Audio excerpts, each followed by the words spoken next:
Jaslice so največkrat figuralna upodobitev Kristusovega rojstva.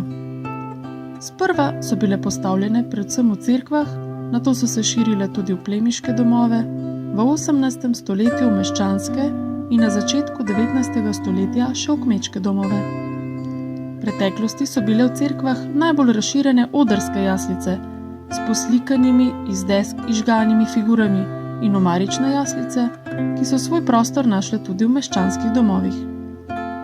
Na podeželju so v večini najprej postavljali papirnate jaslice, potem tudi figuralne iz lesa, mavca ali gline.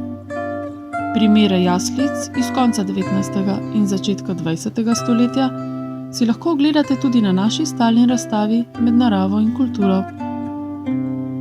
Danes lahko vidimo iz različnih materialov izdelane jaslice po cerkvah, domovih, v javnih prostorih, na razstavah in tako imenovane žive jaslice v naravnem okolju. Tako kot v preteklosti, tudi danes pri postavljanju jaslic največkrat sodelujejo otroci. V tokratni video delavnici si lahko izdelate preproste, a zelo unikatne jaslice iz slanega testa. Če jih še spečete, jih lahko na koncu pobarvate ali pa jih pustite v svoji lepi naravni beli barvi.